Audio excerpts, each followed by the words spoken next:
மக்களே வணக்கம். சிறகடிக்க ஆசை எபிசோட்ல பார்த்தீங்கன்னா, நம்ம மீனா ரொம்ப சோகமா உட்காந்துட்டு இருக்காங்க. எதுவுமே சாப்பிடாம. நம்ம முத்து வந்து அவங்கள சமாதானப்படுத்தி சாப்பாடு ஊட்டி விடுறாரு.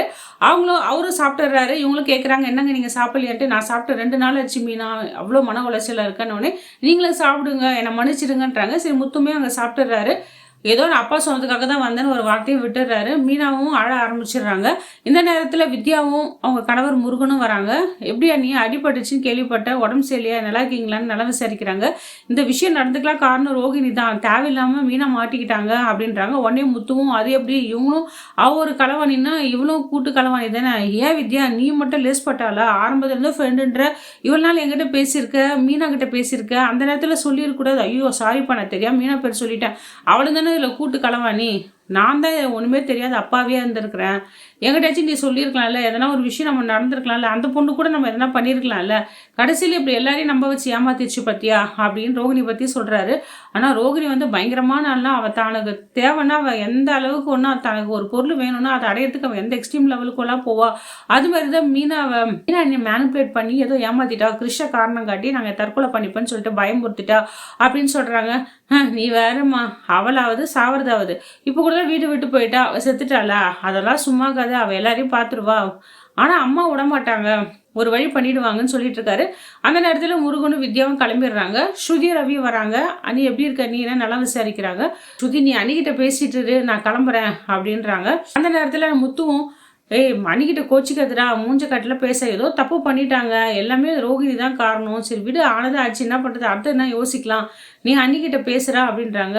நான் இருக்கட்டும், ஆனால் பண்ண தப்பு தானே, எவ்வளோ பேர் தப்பு பண்ணியிருக்காடா, ஏன்டா சர்வசாதாரணமாக சொல்கிறீங்க, மன்னிச்சிடுன்னு சொல்லிட்டு அந்த இடத்துல இருந்து கிளம்பிடுறாங்க. அதுக்கு முன்னாடி ரோகிணி டிஸ்கஸ் பண்ணிட்டு இருக்காங்க. இப்போது ஆண்டி என்ன பண்ணுவாங்கன்னு தெரியலையே, ரோகிணியை வந்து கண்டிப்பாக வாழ விட மாட்டாங்க, டைவர்ஸ் தான் கொடுப்பாங்க அப்படின்னு பேசிட்டு இருக்காங்க. ஆனால் மீனாவும் யோசனை பண்ணிட்டு இருக்காங்க என்ன ஆகும் ஏதாகுன்ட்டு.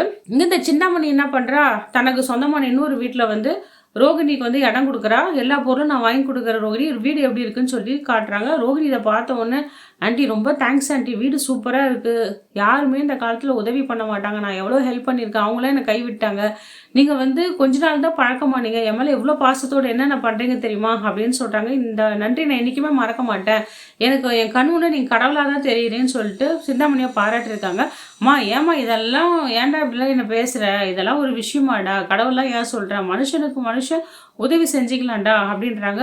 ரோகிணி உங்கள் அம்மாவையும் கிறிஸ்டியும் கூட இங்கே கூட்டணி வச்சுக்கோ, இங்கே இருங்க சந்தோஷமா, அடுத்த வேலை என்ன ஆகுறதுன்னு நீ பாரு, நீ எப்படியோ மனோஜ் கூட சேரணும் அப்படின்றாங்க. ஆமாண்டி என்னோட மோட்டிவேஷனே நான் மனோஜ் கூட சேரணும், அதுக்காக தடையில் யார் இருந்தாலும் அவங்கள நான் காலி பண்ணிவிடுவேன்னு சொல்லிட்டு இருக்காங்க.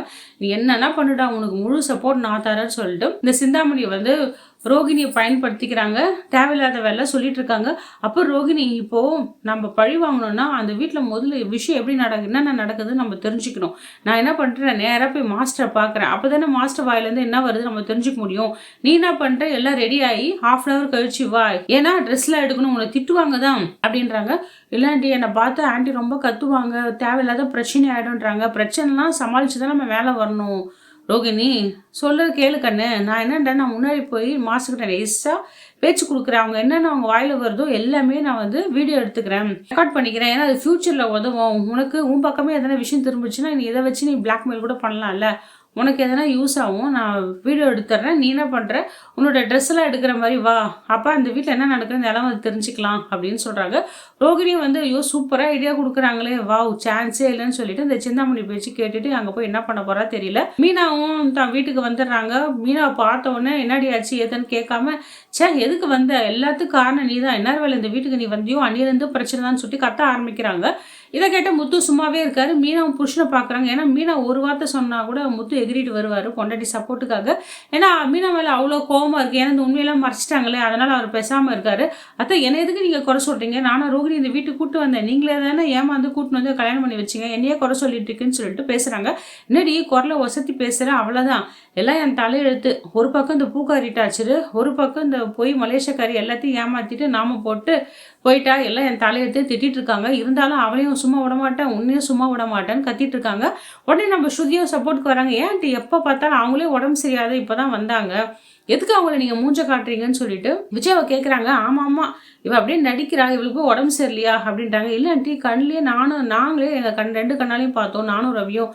அவங்க எல்லாரும் ஒரு காரில் ஹிட் ஆகி அடிபட்டு இருக்கோம், ஹாஸ்பிட்டல் போய் செக்அப் பண்ணிட்டு நாங்கள் கூட்டு வரோம் அப்படின்றாங்க. அது எப்படிதான் வந்து எல்லாரும் எதிரிலும் இப்படி நடிச்சு நாடகம் ஆடுறாலோ அவளுக்கு எல்லா சம்பவம் இப்படி நடக்குதுன்னே தெரியல கடவுளேன்னு சொல்லிட்டு திட்டிட்டு இருக்காங்க. அண்ணாமலே வந்து இன்னும் வந்து வராமல் ஏன் சும்மா அந்த பொண்ணை திட்டிகிட்டே இருக்க, எல்லாத்துக்கும் காரணம் நீ தான் ரோகிணியை கூட்டின்னு வந்த, நீ தான் ரோகிணியை பற்றி பேக்ரவுண்ட் பற்றி விசாரிச்சுக்கணும், மனோஜை கட்டி வச்சுட்டு இப்போ அவன் வாழ்க்கையும் போச்சு, குடும்ப நிம்மதியும் போச்சு, இப்போ அந்த பொண்ணு வாழ்க்கையும் போச்சு திட்டிட்டு இருக்காங்க. அவளுக்கு என்ன இன்னொருத்தவங்கிட்ட கல்யாணம் பண்ணி புள்ள பார்த்துட்டு இங்கே வந்தானே ஏமாத்திட்டு இருந்தா, நம்மளும் தானே ஏமாத்து போனோம். என் பையன் தான் பாவம், நான் சும்மா விட மாட்டேன், என் பையனுக்கு வந்து அவகிட்டேருந்து டிவோர்ஸ் வாங்கிட்டு ஒரு நல்ல பொண்ணை பார்த்து கட்டி வைப்பேன்றாங்க. இதை கேட்டு ஷாக் ஆகுறாங்க எல்லாருமே. உடனே நம்ம ஸ்ருதி சொல்கிறா, அது எப்படி ஆண்டி, இப்போது உங்கள் பையன் செகண்ட்னா இப்போ வரப்போகிற பொண்ணு எப்படி நீங்கள் ஃப்ரெஷ்ஷாக கட்டி கொடுப்பீங்க, அதுவும் 2ஆம் தரமாக இருக்க பொண்ணை தான் நீங்கள் கட்டி கொடுக்கணும் அப்படின்றாங்க. ஆஹா, அதெல்லாம் முடியாது ஸ்ருதி, நான் நல்ல பொண்ணாக பார்த்து, நல்லா படித்த பொண்ணா நல்ல பொண்ணாக பார்த்து அழகான பொண்ணா என் பையனை கட்டி வைப்பேன்னு சவால் விடுறாங்க. ஏன்னா மீனாவை பற்றி திட்டுறதுக்கு எல்லாத்துக்குமே முத்து கம்மியாக தான் இருக்காரு. ஏன்னா அவ்வளோ கோவம், அவ்வளோ டென்ஷன், அவ்வளோ எரிச்சலாக இருக்குது. இவ்வளோ பெரிய தப்பு மறைச்சிட்டாலே. ஆனால் முழுசாக வந்து மீனா வாய் தந்து சொன்னால் தான், ஏங்க எனக்கு ஆரம்பத்தில் இருந்தாலும் தெரியாது, 2 வருஷமாலாம் தெரியாது, இப்போ நம்ம குலதெய்வ கோயிலுக்கு போனோம்ல அப்போ தாங்க எனக்கு தெரிஞ்சது, அவள் வந்து குளத்துல குதிக்கலான்னு போய் பிளான் பண்ணா, நாடகம் ஆடினா, அதெல்லாம் சொன்னாதானே தெரியும். அது வாய்ப்பும் கொடுக்கல, மீனா என்ன பண்ணுவாங்கன்னு தெரியல. இந்த வீடியோ உங்களுக்கு பிடிச்சிருந்த மக்களே லைக் அண்ட் ஷேர் கமெண்ட் பண்ணுங்கள். அடுத்த வர வீடியோவில் உங்களை சந்திக்கிறேன். மக்களே அனைவருக்கும் இனிய மாட்டுப்பொங்கல் நல்வாழ்த்துக்கள்.